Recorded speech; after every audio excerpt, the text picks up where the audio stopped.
Greetings, hikers and hikettes. Thank you for following me up until this last day on the Lost Coast Trail, where we'll hike 8.5 miles along this undeveloped California coast.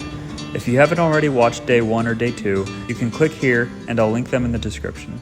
Alright, we're starting our day off right with some Santa Fe style rice and beans and coffee. Not exactly a breakfast meal, but I low-key accidentally didn't pack as much food as I thought I needed, so beggars can't be choosers, and I had to eat whatever I had left. For coffee, we just used the Starbucks instant travel packs with powdered almond milk.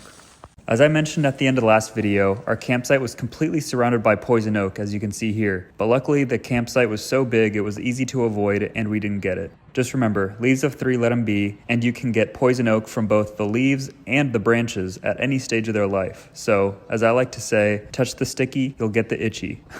I think that's Arizona State's Greek life motto too. Before we head out of camp, I'll quickly show you a recap of what we've done so far and the game plan for today. So the first day we hiked 6.5 miles from Atoll Beach to Kooski Creek. The second day we hiked 10.3 miles from Kooski Creek down to Miller Flat. And today we're hiking 8.5 miles from Miller Flat to Black Sand Beach, where our car is parked just above in the Shelter Cove parking lot. We climbed out of camp on this rocky path and God damn it, I immediately dropped my water bottle. Great start. On the bright side, you can see this giant beautiful mountain we slept in front of. This mountain is a part of Miller Ridge.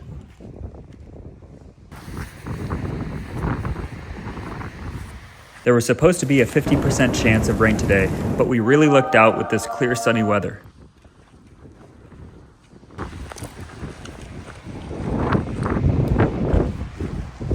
It was nice to start off on this easy dirt path as well. One of the locals hung up this pirate flag that's barely hanging on by a hook, but I'm not sure why, since after further research, this place has barely any pirate history. The California coastline is pretty rugged, especially here by Humboldt County, so it's not like there were a bunch of pirates running around here. In fact, the Humboldt Bay entrance is known as the Treacherous Bar because it was notoriously, treacherous for ships to enter, leading to numerous shipwrecks captained by, no one famous, especially not any pirates. The only somewhat pirate-related history this place has is that skippers of the ferry fleet operating on Humboldt Bay were sometimes nicknamed the Cogshell Pirates because they had a reputation for being daring in their maritime activities and sometimes participating in illegal trades and other activities. There were also some Yankee ships that killed the sea otters to near extinction and sold their pelts, which I mentioned last video, but I wouldn't consider them pirates so much as stupid merchants. Sir Francis Drake and Jose Francisco Ortega may have sailed up and down this coast a couple times. Why are you running? Why are you running? But they were more government-appointed explorers than actual pirates. Not to be a hater, I love some good pirate history, and I'm actually watching the full Pirates of the Caribbean series right now. But the Lost Coast having enough ties to pirates to justify a flag is hanging on by a thread smaller than the flag itself. I don't know, maybe they just like the way it looks? Alright, enough flag yap, there be some deer booty yo-ho. Aye! We got a closer look at these Bambis through my monocular, and other than when they first saw us, they seemed pretty unbothered by us. Looks like possibly a mom and 2 younger females.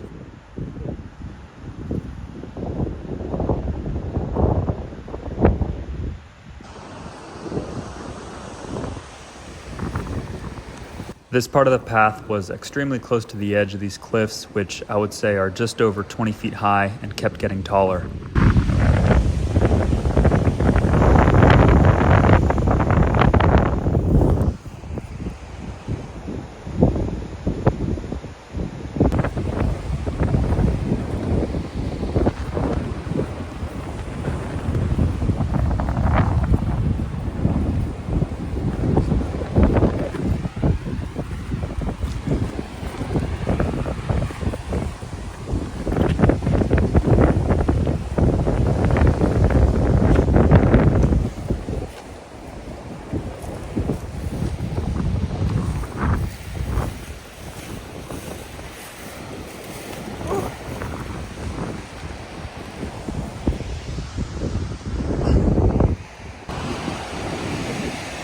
This was about 30 feet high. There was poison oak everywhere up here along the sides of the trail.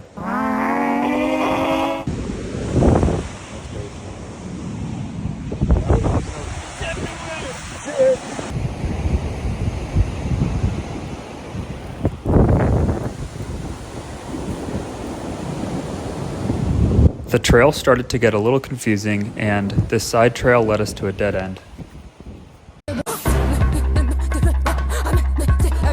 So we kept following the trail on the mountain, and you can see it was really rocky and it kept getting extremely steep, like unrealistic to walk on steep. And we were about 50 feet above the beach at this point. We realized that although this looked like a trail, it was the wrong way to go. I'm not sure if this was a game trail made by animals or if people who made that trail were hikers that didn't time the tides right and needed a desperate way to hike around the ocean on the mountains, but we couldn't keep going on this trail safely and we slipped a few times, so we decided to turn around and hike down to the beach, which we were probably supposed to do way earlier, and we probably missed the way down. Yeah, these cliffs would have been way too gnarly to walk on. The good thing that came out of hiking a half-mile back, though, was we were able to get pretty close to these deer who were munching on some grass.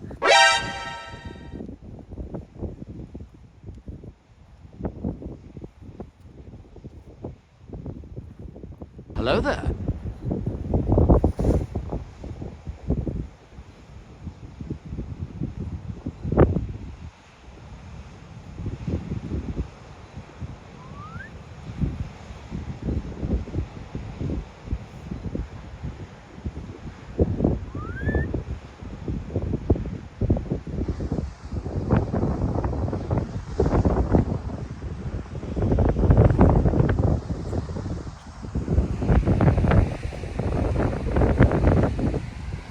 We found this kind of sketchy but doable way back onto the beach, which involved rock climbing with our packs on down the side of this cliff that had springs of water flowing down it, so we got a little wet.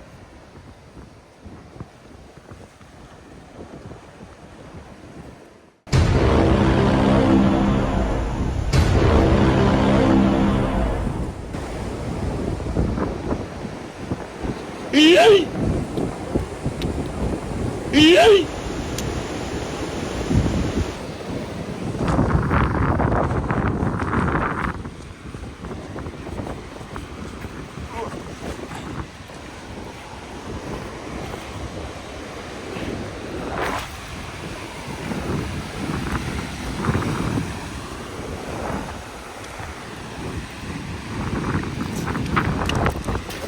Bruh. Babe!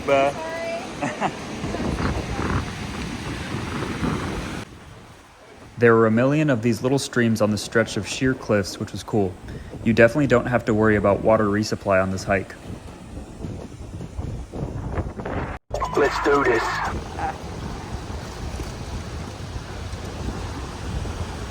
But looks way less impressive from this angle. They ask you how you are, you just have to say that you're fine when you're not really fine. But you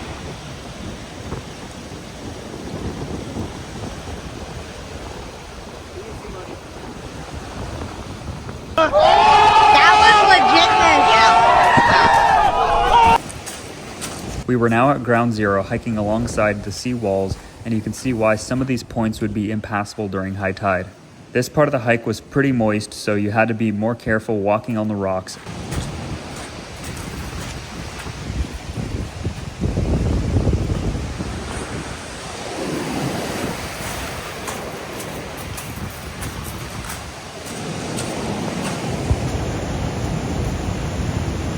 Definitely got more of a wind chill, so I put my Enlightened Equipment rain jacket to the test, and it definitely helped block the Pacific Ocean wind.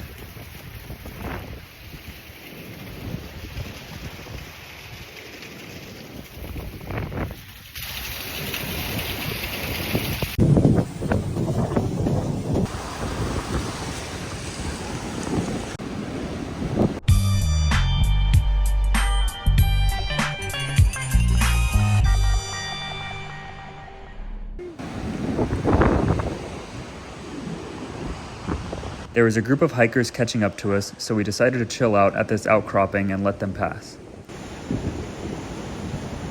Target acquired. You ever notice that there's never any good skipping rocks by bodies of water that are perfect for rock skipping, but there's always some near water with rough waves? Do you think that's because people skipped all the good rocks onto the water so there's none left? Or because rough waves make smoother rocks over time? Or am I just crazy and what I'm saying is not correct whatsoever? I'm a huge rock skipper, so please let me know. Here are some more small-scale landslides we've been seeing on this trip.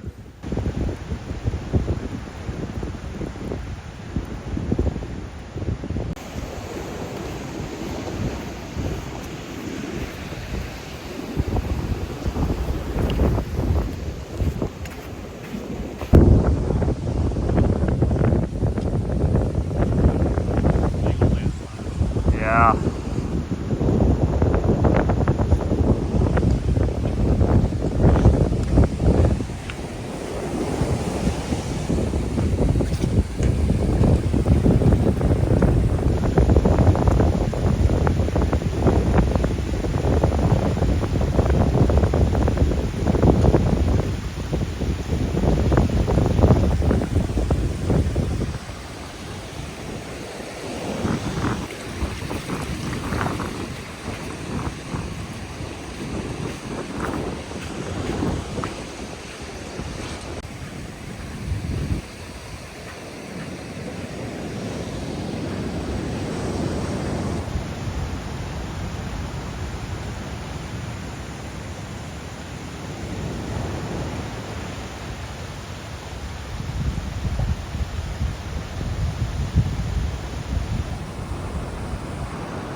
I'm glad we turned around and walked on the beach earlier because these cliffs kept getting huge, like hundreds of feet.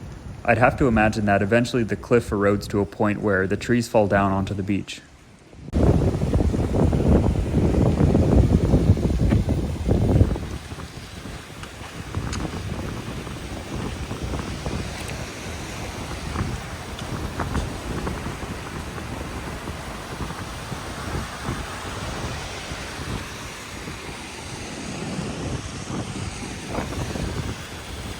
More natural face cleanser.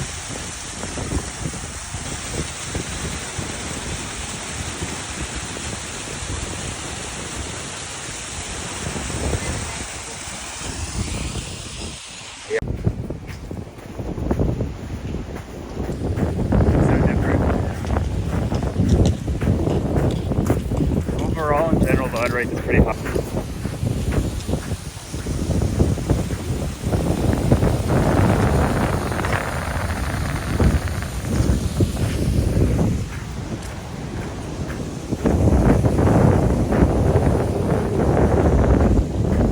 Turns out I was right, and these trees do fall right onto the trail. Wouldn't want to get hit by a tree falling from 100 feet high.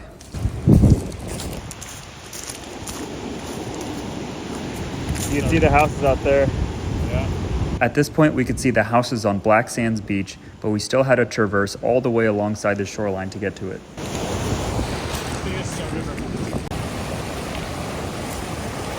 We came across our first creek crossing at Shipman Creek, which signifies the south end of Miller Ridge and the northern beginning of Fire Hill. To give you a better visual of our hike today, here's where we started at Miller Flat. We then hiked 1.9 miles across Miller Ridge to get to where we are at now at Shipman Creek. We'll then hike 1.4 miles across Fire Hill to get to Buck Creek, which is our second creek crossing. From there, we'll hike 1.5 miles past Saddle Mountain to get to our third creek crossing at Gitchell Creek. Hike another 2.1 miles past Horse Mountain to get to our final creek crossing at Horse Mountain Creek. And finally, from there, we'll hike 1.6 miles down to arrive at the trail end at Black Sands Beach for a total of 8.5 miles and 4 creek crossings for the day. Here, I found these awesome iridescent abalone shells, which I gave to my girlfriend to use as her bedside jewelry holder. The best things in life are free. Except my girlfriend. She's pretty expensive. Just kidding. She is very sleepy though, and I'm pretty exhausted as well, so we decided to have a break here at the creek.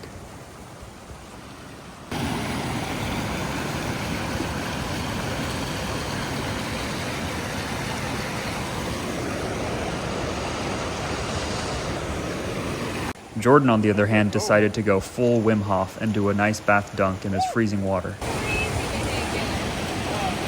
Dude, that must be freezing.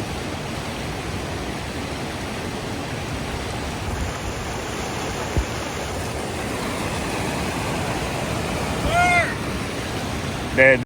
Found another Native American trading card for myself. To the south. Yeah.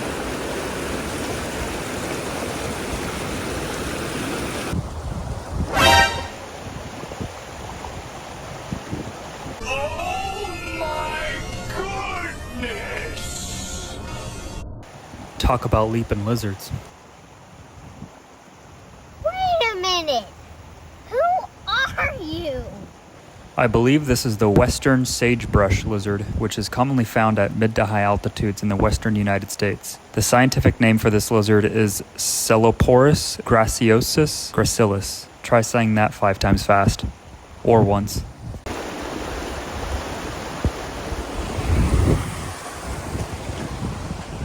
Alright, we're rejuvenated. I've got my fruity caffeine mixed in my water.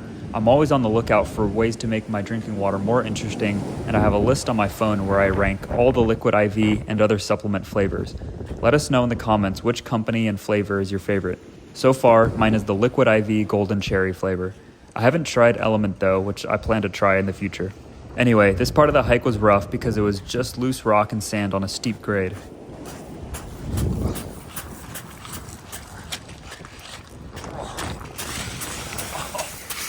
Oh my god! Damn. That was tough on the quads.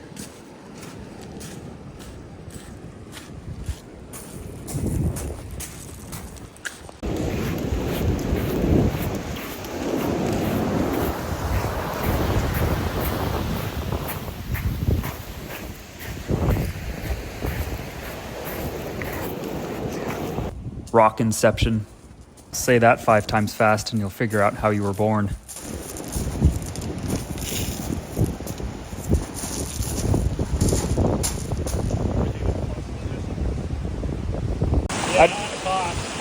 Yeah. And also like the Ghost Whisperer jacket is slightly, like barely slightly heavier, but it has a hood, it has pockets, and it can pack down into itself. Although this was a large stream, it wasn't big enough to be considered a creek crossing. These large rocks here made for some real technical terrain.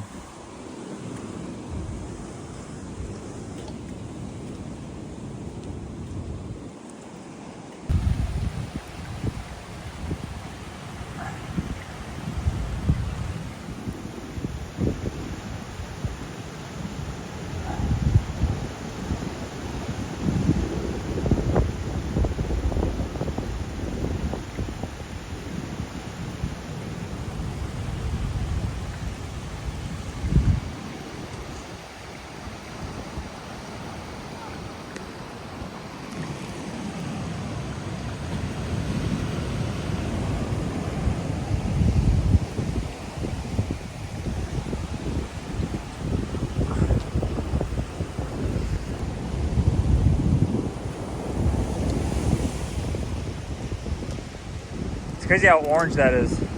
Oh, orange? Yeah.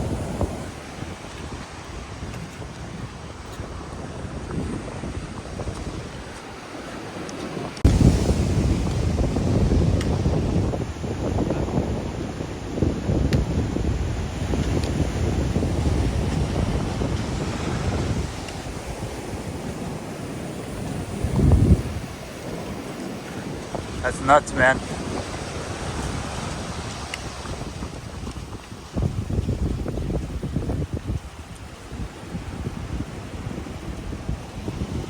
Wow.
All right, we're at the end of Fire Hill and we've arrived at Buck Creek. Once we cross this creek, we'll begin our journey passing the coastal end of Saddle Mountain.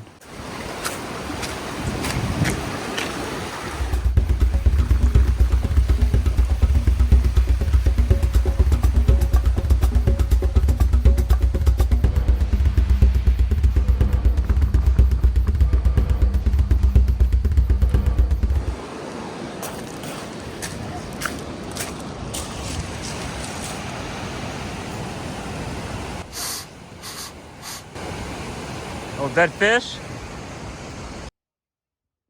I posted about this hike on Reddit, and this person shared their crazy experience on this hike.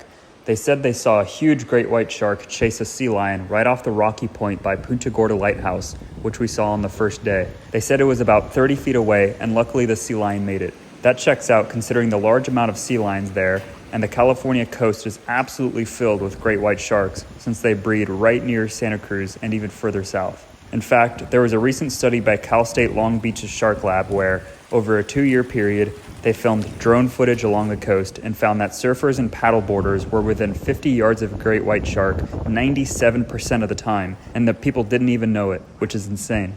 That said, they are still in their juvenile stages at this point, so the likelihood of a shark attack is very low, so not to worry.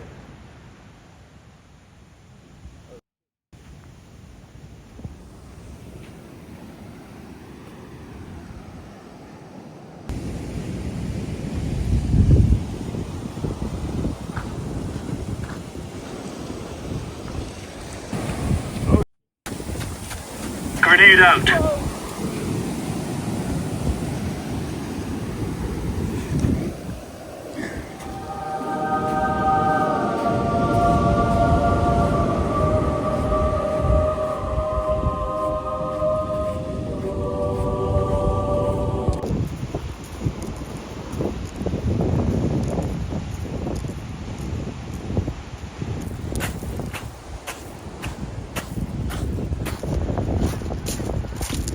Yeah.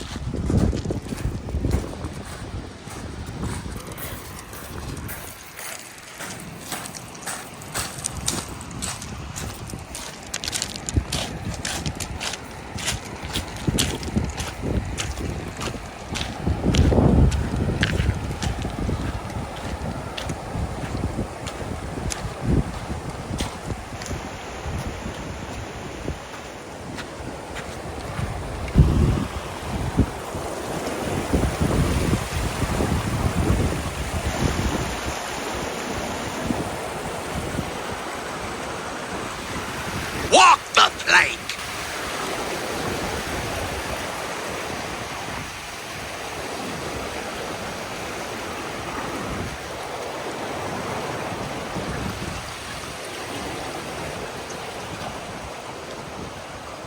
All right. We decided to drop pack and have lunch at Gitchell Creek. Looks like all the seagulls use this place to take a bath. This place is very relaxing and the water is gorgeous. Saw some speedy sand spiders here. But the real reason I'll always remember Gitchell Creek is because this is where I tasted the best camp meal I've ever had. My girlfriend picked up this butternut dal bhat by Peak Refuel, and similar to my water supplements, I rank camp meals, and this one ranked number 1 immediately. It was so freaking delicious. Let me know in the comments what your favorite backpack meal is, because I feel like I need to venture out from chicken Alfredo and try something new.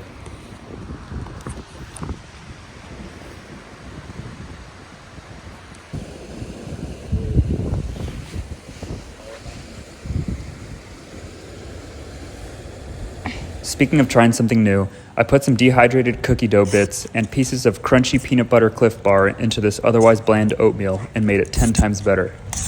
Pretty good.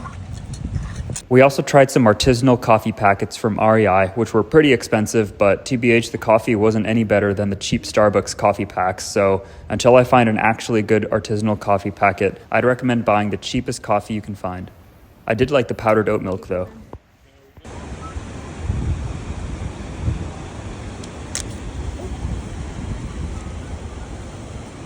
Two hours later.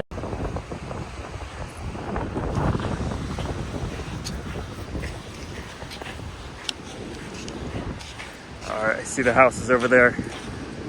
Back on the trail, and we can see Black Sands Beach getting closer and closer. Another crazy and scary story this person shared from this hike was that they wandered inland away from the beach to set up camp, and when they woke up, all of their stuff was placed neatly around their campsite upside down, and a note in the dirt said, "Go far away." They figured this was most likely illegal marijuana farmers who take advantage of the heavy forest to hide their growing operation. They said they were shaking so badly on the walkout they almost collapsed a few times, which I'm not surprised. I'd be pretty afraid as well. I'm glad they weren't violent and both he and the sea lion made it out safe. Overall, though, this is a safe hike as there is a town nearby and the hike itself is usually populated by other hikers. We saw some female solo hikers as well, so clearly safety isn't a huge issue here.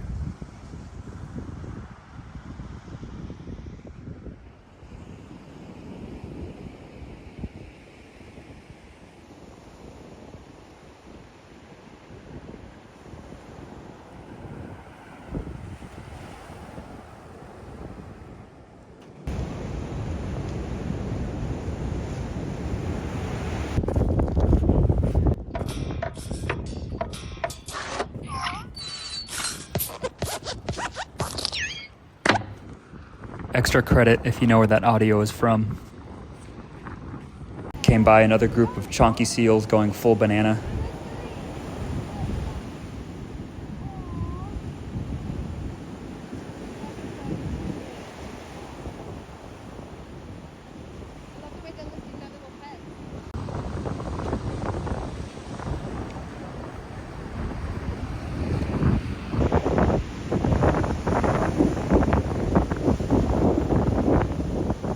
They must have been tired because they were slumped on these rocks.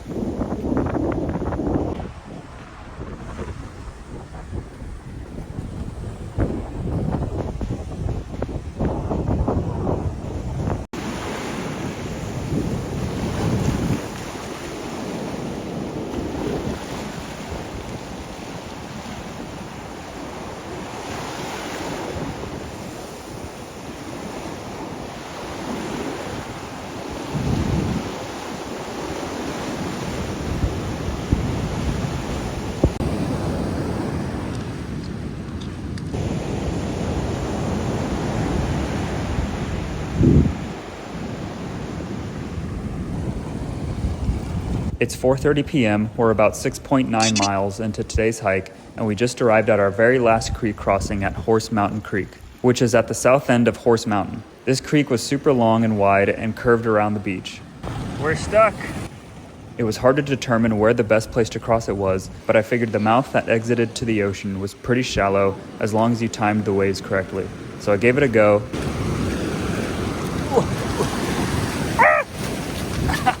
And I survived.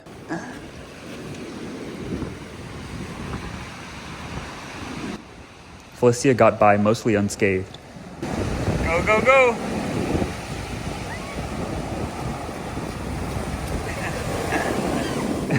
Run! I know, same.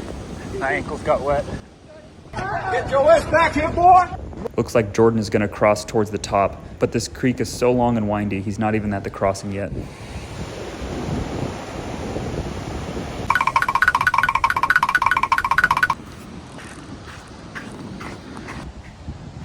Otter tracks?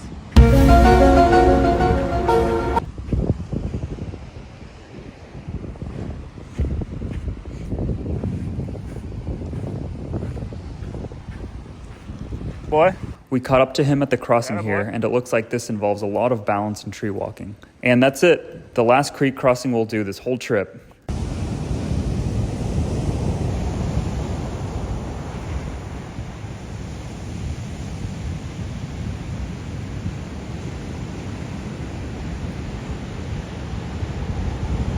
Next stop, Black Sands Beach.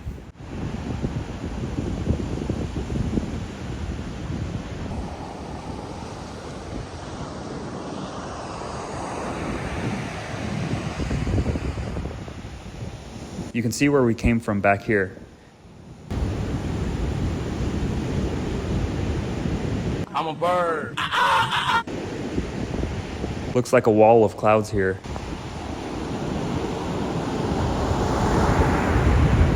Clouds in the sky look cool too.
mile left. Final stretch.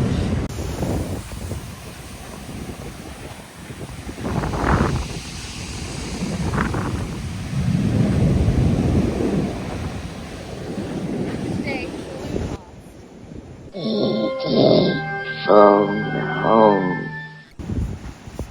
It's hard to capture this properly on camera, but these waves were absolutely monstrous. Probably like 10 to 12 feet tall and super powerful. On video, they look kind of tiny, but in person, these are easily about twice the size of ourselves. There were a bunch of no surfing or swimming signs because the waves are so gnarly and the current is so strong, many people have died swimming in these waters.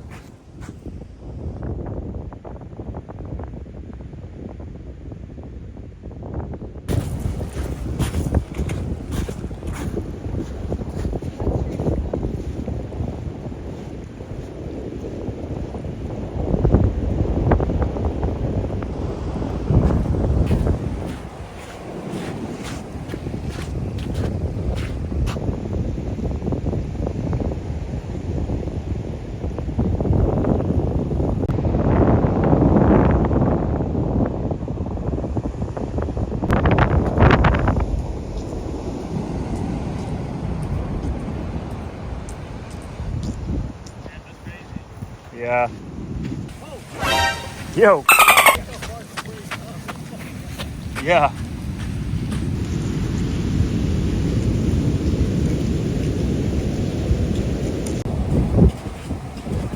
I'm gonna get you in for size comparison.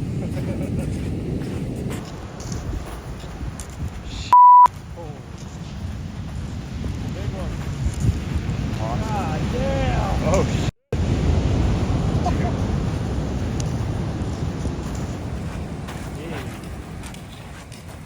That's nuts.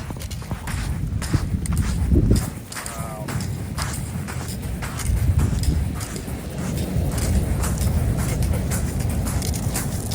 That's crazy.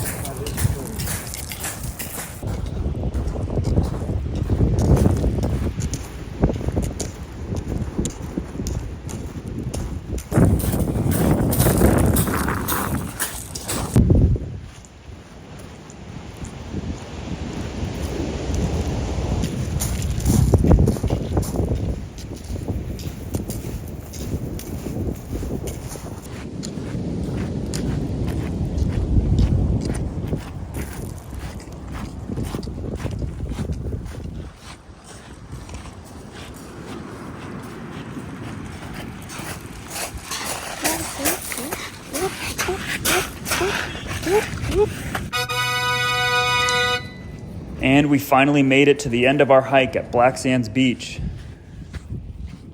Target acquired. We were lucky and caught one last glimpse of these whales migrating, which you can kind of see here. We climbed up on this huge rock to watch the view.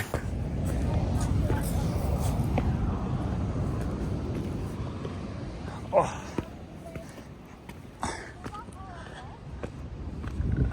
Yeah.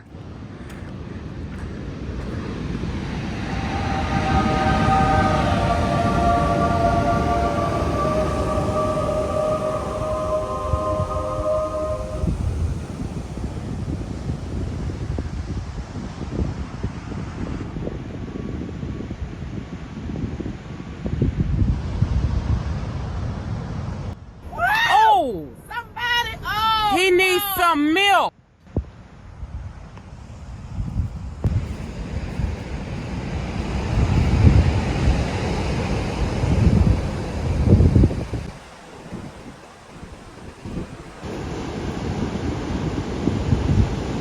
Post game video.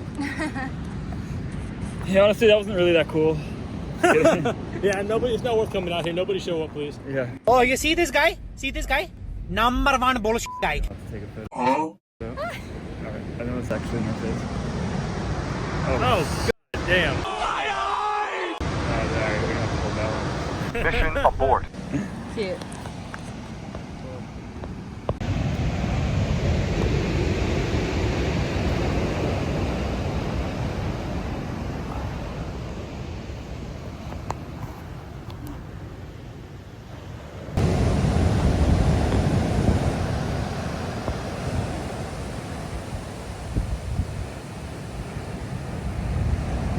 Wow, that wave is ginormous.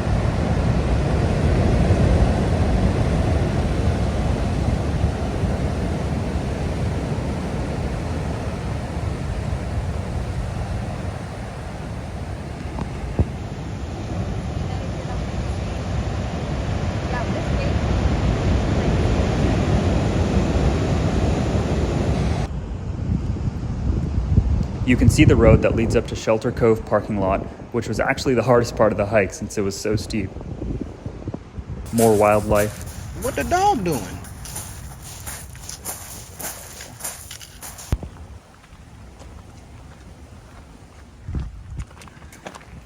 Here's the information board for northbound hikers. Yeah. Oh. How was the worst part of the hike, the road to the parking lot? My legs.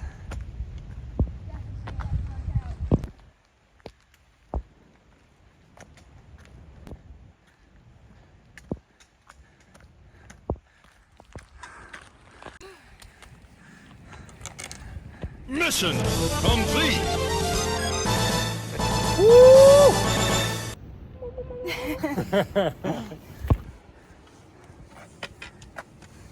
This husky and German shepherd greeted us in the parking lot. Hey. You got chains. I know, they're iced out. Hi, gorgeous. You are so cute. Oh my goodness. These eyes. I know. My shoes must smell horrible. This one looks like a coyote. Yeah, it does. You're just a baby.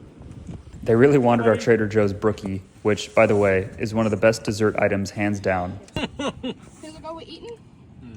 He wants the brookie. They were so cute. Not sure where their owner was, though.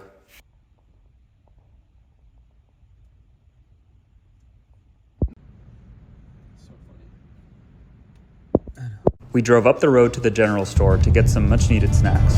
Stop by the general store.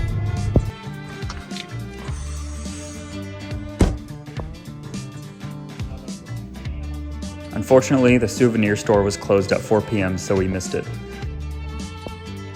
My big fat ass. Did you secure the bag? Yep.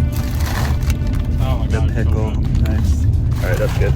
The way back was a drive down this tunnel of gigantic redwood trees, which was surreal to look at.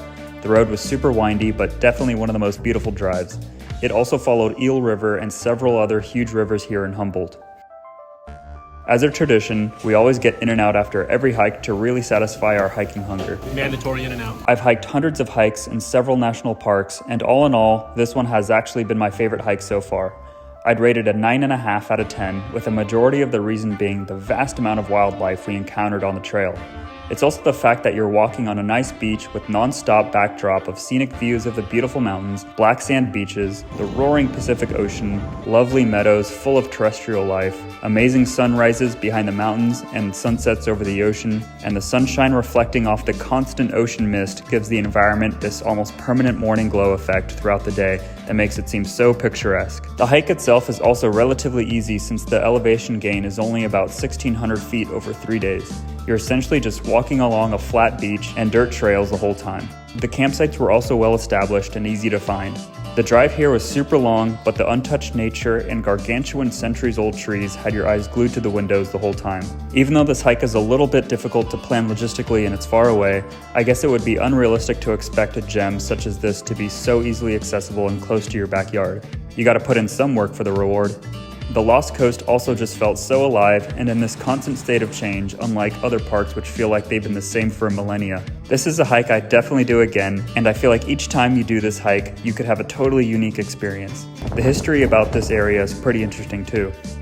Let me know if you have any questions or comments or stories about the Lost Coast. I'd be happy to answer any gear questions. Please check out my gear company, Orion Gear. Alright folks, that wraps up this trail series. I hope this inspires y'all to send that hike you've been thinking about. Thanks a million for watching, and until next hike, take care.